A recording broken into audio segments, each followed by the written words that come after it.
ចូលឆក់យកឱកាសដើម្បីប្រកាសព្រះបន្ទូលព្រះទីម៉ូថេទី2 4 ខ 2លោកប៉ូលបានបញ្ជាក់ទៅកាន់ទីម៉ូថេថែមថាចូលប្រកាសព្រះបន្ទូលព្រមទាំងនិយាយហើយនិយាយទៀតទោះមានឱកាសល្អក្តីមិនល្អក្តីទៅបញ្យល់គេឲ្យដឹងខុសត្រូវស្ដីបន្ទោសដាស់តឿននិងបរៀនគេដោយចិត្តអត់ធ្មត់គ្រប់ចម្ពោះឃើញទេស្រួលទេបបាដូច្នេះបានព្រះប៉ូលថាទីម៉ូថេហើយកុំបារម្ភនិយាយទៅមានឱកាសនិយាយមួយម៉ាត់និយាយមួយម៉ាត់មានឱកាសពីរម៉ាត់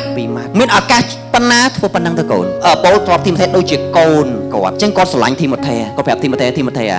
កូនត្រូវតែធ្វើទៅប្រកាសទៅណានាំអ្នកដទៃឲ្យលឺពីព្រះយេស៊ូវនាំអ្នកដទៃឲ្យជឿព្រះយេស៊ូវនាំអ្នកដទៃឲ្យបានប្រែចិត្តមកកាន់ព្រះយេស៊ូវទាំងត្រូវពេលក្តីខុសពេលក្តីគេវាយក្តីគេគប់ដុំថ្មក្តីគេជេរក្តីធ្វើទៅកូនកុំខ្លាចអាមែនបងប្អូនទីស្រឡាញ់ហើយតើបងប្អូនអាចធ្វើចឹងបានទេបងប្អូនអាចឆ្មក់ឱកាសក្នុងការប្រាប់មនុស្សម្នាក់មួយម៉ាត់នៅកន្លែងធ្វើការបងនិយាយមើលម៉ាត់ទៅកាន់ទីម៉ូថេនៅទីម៉ូថេខ្សែទី2ចំពុក1ខ 8គាត់បានលើកឡើងថាដូច្នេះមិនត្រូវខ្មាស់នឹងផ្ដល់សក្ខីភាពអំពីព្រះអង្គម្ចាស់របស់យើងឬខ្មាស់នឹងខ្ញុំជាប់ឃុំឃាំងព្រោះតែព្រះអង្គនោះឡើយផ្ទុយទៅវិញអ្នកត្រូវតែរងទុក្ខវេទនារួមជាមួយខ្ញុំសម្រាប់ដំណឹងល្អដោយពឹងផ្អែកលើឫទ្ធានុភាពរបស់ព្រះជាម្ចាស់ឃើញទេពោលកំពុងនៅណាក្នុងគុកគាត់ប្រាប់ទៅកាន់ទីម៉ូថេហើយមិនបាច់ខ្មាស់ដែលព្រោះនឹងល្អព្រះយេស៊ូវទេព្រោះនឹងល្អនេះនាំការ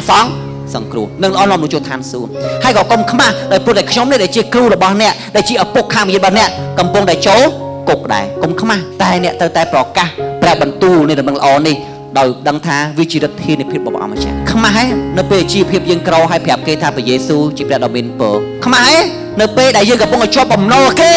ហើយប្រាប់គេថាព្រះយេស៊ូវនឹងដោះបងប្អូនចេញពីបំណុលខ្មាស់ការប្រាប់គេអញ្ចឹងតែខ្លួនឯងកំពុងជាប់បំណុលអានឹងកន្លែងហ្នឹងការដែលបងប្អូនប្រកាសនោះគឺជាការប្រកាសជំនឿពោលបាននិយាយថាខ្ញុំជឿអី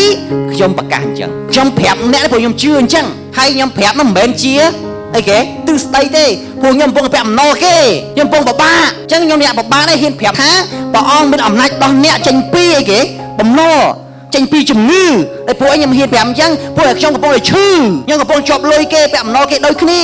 ប៉ុន្តែខ្ញុំជឿខ្ញុំមានសង្ឃឹមដូច្នេះខ្ញុំចង់ឲ្យអ្នកមានសង្ឃឹមដូចខ្ញុំដែរអាមែនចុះបើយើងមានស្អីក៏មា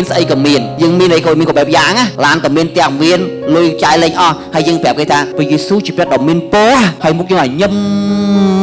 ឆ្ងាញ់យើងរីករាយមានសង្ឃឹមខ្លាំងតើនៅពេលយើងនិយាយពីមួយម៉ាត់ហ្នឹងអ្នកដែលគេស្ដាប់យើងគេមានអារម្មណ៍ម៉េចហេតុអីបានជាអ្នកមិនសប្បាយហើយបើអ្នកមិនជឿហើយអ្នកមិនសង្ឃឹមបើអ្នកមានលុយចាយអត់អស់ហ្នឹងអ្នកមានផ្ទះ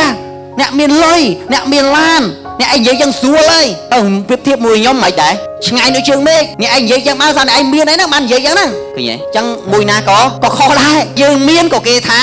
ខុសយើងក្រទៅនិយាយក៏គេថាដូច្នេះទោះបីខ្ញុំក្រ